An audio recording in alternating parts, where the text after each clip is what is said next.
Comic-Con San Diego 2026, Ryan Gosling becomes Marvel's new Ghost Rider. We also got to look at the new Black Panther 3 with a new recasting and even a secret Doomsday trailer. But Robert Downey Jr. was the highlight of this event. He promises to bring back the MCU. We're going to analyze each trailer footage and find out the plot, Doctor Doom's arc, and who will die. At the end of this video, you will not only know who will die in Avengers Doomsday, but you will see the full vision for the MCU and Marvel's plans. Stay tuned. The big bad of this movie will be Doctor Doom, but because he's going to be so powerful, they're going to focus on the big fight, and the biggest teaser for this movie comes from this Lego set right here, being the Sentinel battle. You can see it labeled at the bottom of this Lego set. I think they're just avoiding doing something like they did with Kang and him getting beat by Ant-Man, and my prediction is Doctor Doom will not lose in this movie. So in this video, we're going to go through the 18 most popular theories for Avengers Doomsday, and we're going to take a quick look at some of the Lego sets. If there was ever a time to buy a Marvel Lego set, the time is now,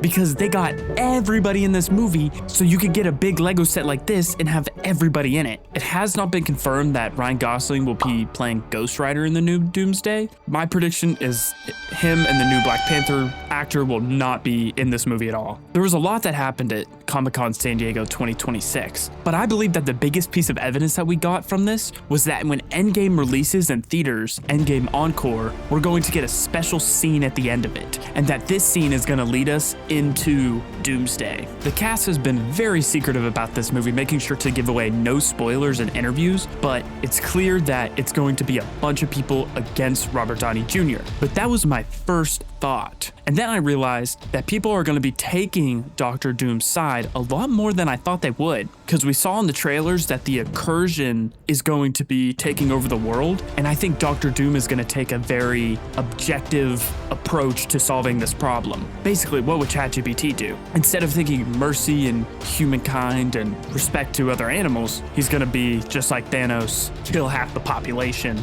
All right, without further ado, let's go into these 18 theories, and I'm going to break down every single one for you.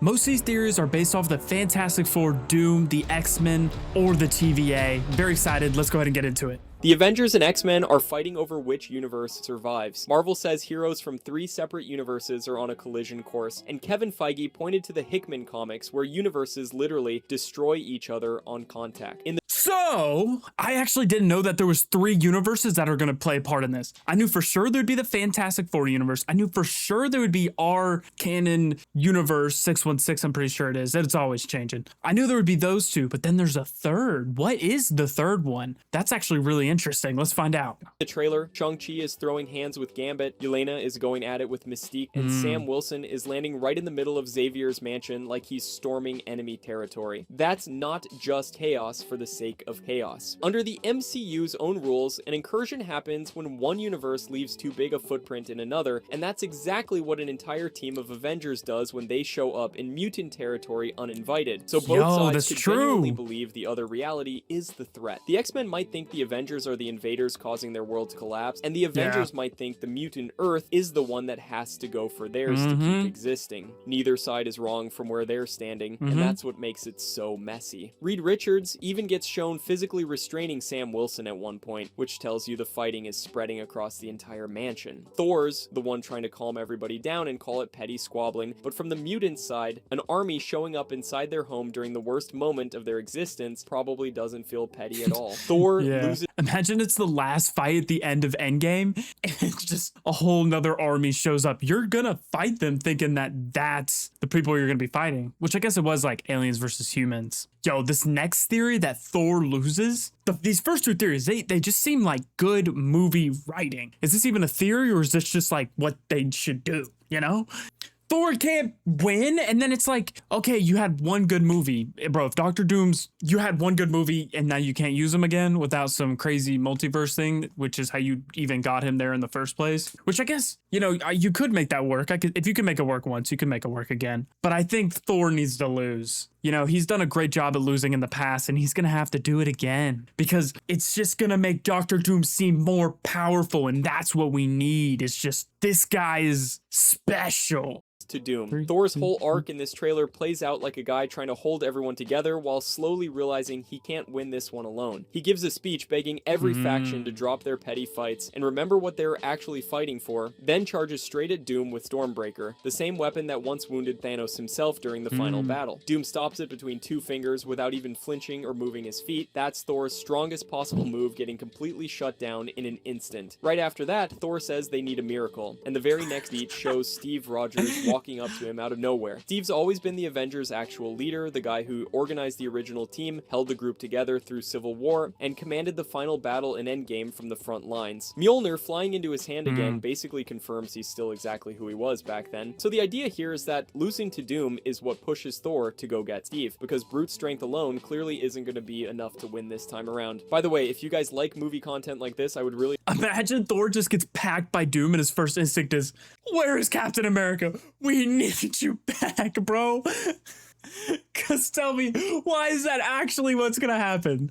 Doom's unthinkable decision is choosing which universe must be destroyed. Doom's line in the trailer is chilling if you actually sit with it. He says something's coming that they might not be able to deter, and that before the day is done, everyone faces an unthinkable decision. That phrasing lines up perfectly with how incursions work in the comics, where the Illuminati eventually had to accept that saving their own Earth meant destroying another one entirely, populated world and all. Reed tells Sue there's not long left, which tells you this is a ticking clock counting down in real time. Doom already survived this exact scenario in the source material. He was the guy who understood the incursions before anyone else did, and he's the one who ends up deciding who lives and who doesn't. So this unthinkable decision might be about picking which entire reality gets wiped out so another one can keep existing, and that's a brutal position for any hero to be forced into. I actually do believe that we will see something very similar to this, if not exactly like this. And maybe the third world that he comes from is just his whole world. And he's like, yo, I can only keep one of y'all in this incursion. And literally not any of the smartest people ever could figure it out but him. That seems really cool. And it really sets the stage. And I don't want Doom to be the bad guy. You don't have to be the bad guy, Doom. He's just the opposing character that's going to be making the decisions. I mean, obviously, this guy's really scary, but what makes a good bad guy is one that you can sympathize with and be like, I can almost understand their point. It also puts Doom in a strange spot because he's the only one willing to say out loud what has to happen once it runs out. Dr. Doom will save the multiverse. This theory leans hard into Doom's comic arc, and it actually paints him as something close to a reluctant hero for a while. In the Hickman run, Doom figures out the incursions are happening before anyone else does, teams up with Molecule Man and Doctor Strange, and literally builds a weapon powerful enough to stop the beings causing the collapse. He doesn't destroy the multiverse. He's the one who saves whatever pieces of it he can before it all disappears for good. Marvel's own official material says flat Doom out will know that the first. Avengers failed to save reality, but Doom succeeded where they couldn't. That's a massive detail to hang an entire villain arc on. In the trailer, Doom stopped Thor's Stormbreaker with 2 fingers, which shows he's already operating on a level nobody else in the room can match, not even close. So the theory goes that Doom becomes the actual savior of everything left standing, and only after that does he decide he's earned the right to rule it all. Saving the world and conquering it aren't separate goals for him, they're the same plan, wearing 2 different faces, and that's what makes him such a fascinating villain to build a whole saga around. The X-Men universe will be destroyed. The marketing has been strangely somber from the jump. Magneto's out here talking about how death comes for everyone. Xavier's asking who someone becomes right before they close their eyes, and then the trailer shows their mansion in complete ruins with Cyclops screaming out an optic blast surrounded by fire and smoke. That reads like the final moments of a dying world captured on camera. Add in the confirmed collision of 3 universes and the MCU's own rule that incursions can erase a reality completely, and the X-Men's world looks like the most likely candidate to go first. There's already precedent too, since Deadpool and Wolverine showed an entire timeline decaying after its anchor being died, proving a whole universe can rot from the inside out once its foundation is gone. Feige even mentioned a totally new version of the X-Men arriving after Secret Wars, which would only make sense if this current mutant universe doesn't survive Doomsday in one piece. Obviously, the X-Men are big in this, but I'm actually surprised that Kevin Feige has already said that they're planning on recasting all the X-Men over again. I don't think that's a bad idea. I actually think that's a really good idea because you're going to make some people fall in love with the X-Men again. And if Sadie Sink is playing in Brand New Day, which comes out in 2 days, then we're gonna be back on the track with X-Men. We already know X-Men's all in these movies. People are gonna fall in love, and bam! Oh my God, it just hit me. Marvel's back, baby. Thank you. Oh, I needed this moment to come. Thank God Marvel is back. And Magneto sitting together at that chessboard, 3, hands 2, 1. clasped and smiling, almost plays like two old rivals making peace before the end rather than gearing up for a normal fight. The Steve Rogers who returns is a Hydra variant. The teaser never once calls him Captain America, it specifically says Steve Rogers will return, and that distinction might matter a whole lot considering Sam Wilson is still confirmed as the active Captain America throughout this film. The young version of Steve shown in the trailer looks nothing like the elderly man from the end of Endgame, and Thor's reaction says it all without needing extra explanation. He looks at him and simply says it's not possible. In the comics, Marvel already did an entire storyline where a corrupted version of Steve, secretly raised by Hydra his whole life without ever knowing the truth, deceived every single hero around him while looking and acting exactly like the real thing, even wielding a version of Mjolnir with ease. Considering this movie is built entirely around alternate universes colliding into that doesn't each make sense. A Hydra variant of Steve slipping in among people who trust him completely would be one of the most devastating twists they could possibly pull off on this scale. Steve Rogers caused the multiversal crisis by staying with Peggy. That would be lame. Ending in Endgame always felt like a clean, quiet, close to his story, but under the MCU's own time travel logic, it might be the opposite. When Steve stayed behind with Peggy, the Russo brothers themselves explained that this creates a branched reality, meaning Steve planted himself inside history for roughly 74 years. That's an enormous footprint left in a timeline that was never originally his to touch.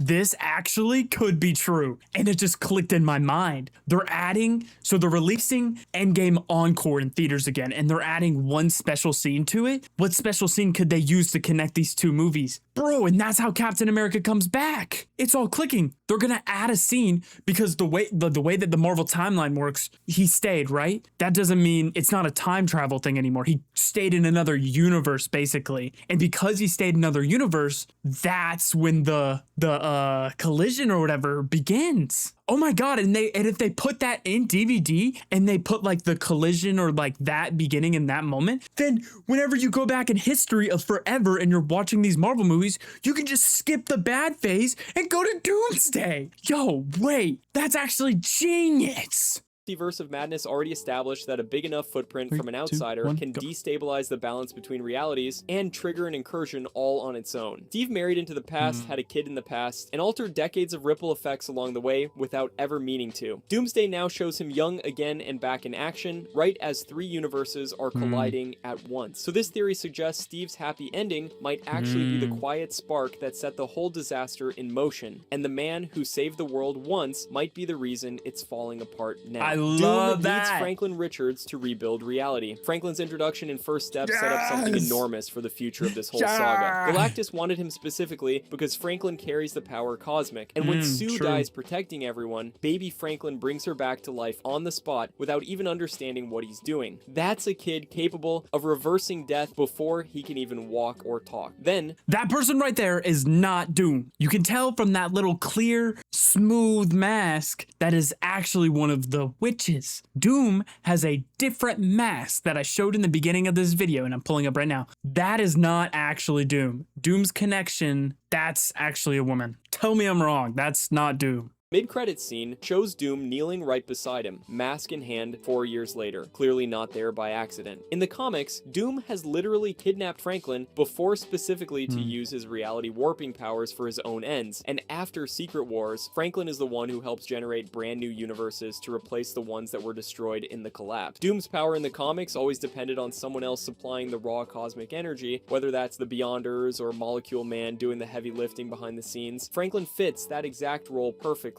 So this theory says Doom needs him as a literal engine to rebuild whatever's left standing after everything else falls apart around them. Dr. Doom will create Battleworld. This is probably the most direct comic to movie parallel of the whole marketing campaign, and it's hard to ignore once you see it laid out. Feige has openly said Doomsday pulls from the Hickman run, where universes crash together and only fragments survive the impact. In the comics, once the final incursion wipes out what's left, Doom uses stolen cosmic power to gather pieces of dead realities and fuse them them into one patchwork planet called Battle World, crowning himself God Emperor over the whole thing without asking anyone's permission. Cool. The trailer's cast list practically mirrors that setup, with Avengers, Fantastic Four, and X-Men all being funneled into the same catastrophic event at the same time. Secret Wars is scheduled exactly 52 weeks after Doomsday, which lines up perfectly with a two-part story where the first film ends in collapse and the second picks up inside Doom's newly built world months or years later. Even Franklin's connection to Doom supports this theory, since Franklin and Sue are eventually rewritten as Doom's family on Battleworld in the source material, giving Doom the twisted version of everything he's ever wanted. Steve Rogers' altered timeline killed Doom's family. This theory ties Steve's decision to stay in the past directly to Doom's personal tragedy, and it's honestly one of the more emotional threads floating around this whole marketing cycle. Reports before the trailer specifically claimed Doom blamed Steve for the death of his wife and child after Steve's presence in another timeline pushed a different universe toward collapse without him even realizing it. Marvel's marketing has leaned into Doom's family background too, with promotional material referencing his mother Cynthia and the royal line connected to his parents' death, which lines up with his comic origin of losing everyone he loved to forces completely outside his control. If an incursion caused by Steve's decades-long footprint in the past wiped out Doom's family, that gives Doom a personal, almost righteous reason to hate Steve specifically, not just as a hero standing in his way, but as the man who quietly took everything from him without ever knowing it. It also mirrors Secret Wars perfectly, where Doom eventually rebuilds a version of that lost family using Sue, Franklin, and Valeria on Battleworld, filling the hole Steve may have left behind. Loki recruits Steve Rogers through the TVA. The trailer sneaks in a shot of Loki near curtains that look almost identical to the ones inside Steve's retirement home. And there's also a close-up of a TVA card with Loki's face printed right on it. That's a breadcrumb. Loki ended his own show holding the entire branching multiverse together after destroying the temporal loom, which puts him in the one position where he can actually see every timeline at once, including whatever quiet branch Steve's been living in with Peggy this whole time. The TVA has already recruited displaced heroes before, like Captain Carter and Gambit, pulling them out of dead or dying timelines to help fight bigger threats than themselves. Steve's branch was literally created by the same time heist that turned Loki into a variant in the first place, so there's a direct connection between them already baked into the story. This theory suggests Loki tracks Steve down, pulls him out of retirement using TVA tech, and brings him straight into the fight against Doom before it's too late for anyone. Dr. Doom will steal Loki's control of the timelines. Doom's entire comic legacy is built around finding whoever holds the most power in any given room and taking it for himself without hesitation. He did it to Galactus. How did he do it to Galactus? And now Loki's sitting at the center of the multiverse, holding a million timelines together after the events of his own show. That makes Loki an enormous target for someone like Doom. Doom is confirmed to have deep expertise in both science and sorcery, which is exactly the kind of combined skill set needed to reach something as strange and detached from reality as Loki's throne outside of time itself. In the comics, Doom kept Molecule Man hidden away as a secret power source to sustain Battleworld, and Loki could easily serve that same function here, acting as a living battery keeping Doom's rebuilt reality standing upright. Considering the trailer specifically reintroduces Loki with TVA imagery instead of showing him casually with Thor like old friends, it feels like his multiversal role is being set up as something Doom desperately wants to take for himself. The Sentinels make their return. In the trailer, there's a massive leg moving in the background, while Cyclops is on his knees screaming out an optic blast with everything he's got, and the scale alone gives it away instantly. Whatever that thing is, it towers over him completely, and the design matches the classic Sentinel look almost perfectly, giant, mechanical, and built specifically to hunt down mutants wherever they hide. Variety even pointed out in their own breakdown that it looked like a Sentinel leg walking through the wreckage. This lines up with everything Sentinels have represented in X-Men history, going all the way back to their first appearance where Cyclops was one of the mutants who actually fought them directly. Days of Future Past painted an entire timeline where Sentinels hunted mutants to near extinction across the globe, and that same devastated end-of-the-world atmosphere is all over this teaser from start to finish. Set photos from earlier in production also reportedly showed giant robotic body parts being built on location, which only adds more weight to this being an actual Sentinel making its grand return to the franchise. Doctor Strange will be working for Doom. Strange is nowhere to be found in the trailer, and that's genuinely strange considering he's confirmed to be in the movie by the actor himself. He wasn't in Marvel's massive 27-person cast reveal either, even though Cumberbatch publicly corrected himself afterward and said he's definitely appearing in this film. Multiverse of Madness ended with Strange leaving Earth specifically to fix an incursion he personally caused, which means his current storyline is already tangled up in the exact crisis Doomsday revolves around from the start. In the comics, Strange actually helps Doom during Secret Wars, stepping back and letting Doom take the Beyonder's power because he genuinely believes it's the only way to save whatever's left of existence at that point. Strange then serves as Doom's right hand for years afterward as Sheriff Strange, enforcing his rule without complaint. Considering Doom and Strange have teamed up multiple times in the comics during crises neither one could solve alone, it's entirely possible Strange is already working alongside Doom in secret while the rest of the heroes have absolutely no idea. The TVA...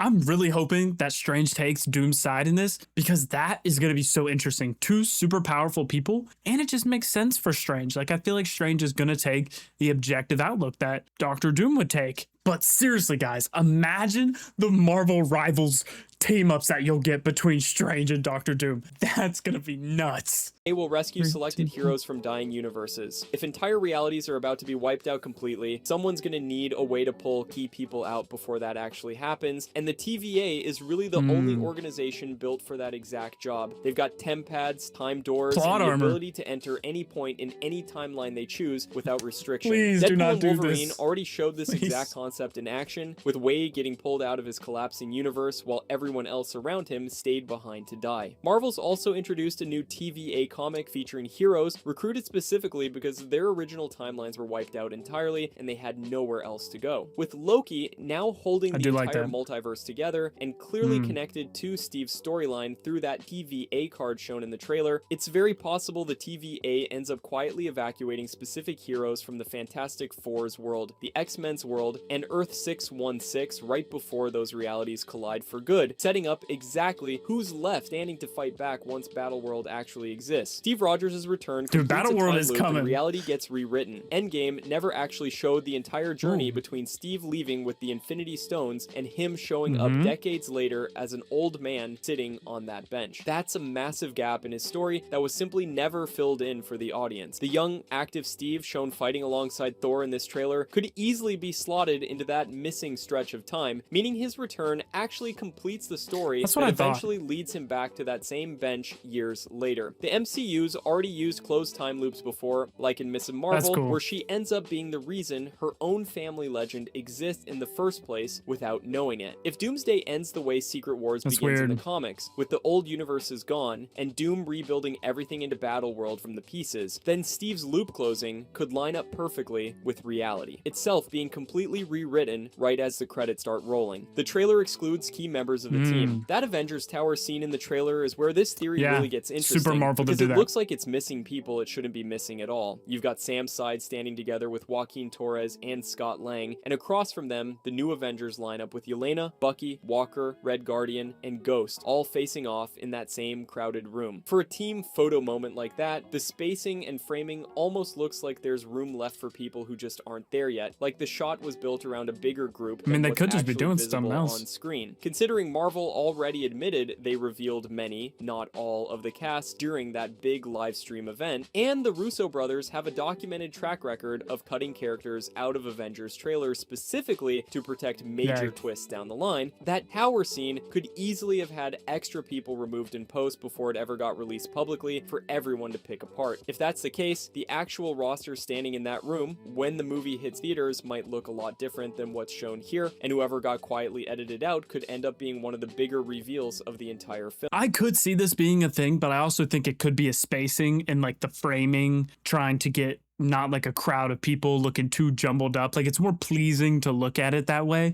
in my opinion. So I could see it for that reason. And that's still a lot of people in one room. I mean, obviously we have more people like the X-Men and other people, but that's still a lot of people in one room. I don't think it's certain that that's going to happen. I keep hearing this theory over and over, and I think it's a great theory, but I think the evidence behind it is a little lacking. Like, I know we have seen this before, but this is more of like a theory when some of the other ones like Battleworld. Battleworld is a theory, but the amount of evidence that we have that gets us to Battleworld is overwhelming. Anyways, I hope you guys enjoyed today's video. Please leave a like and watch one of these videos here.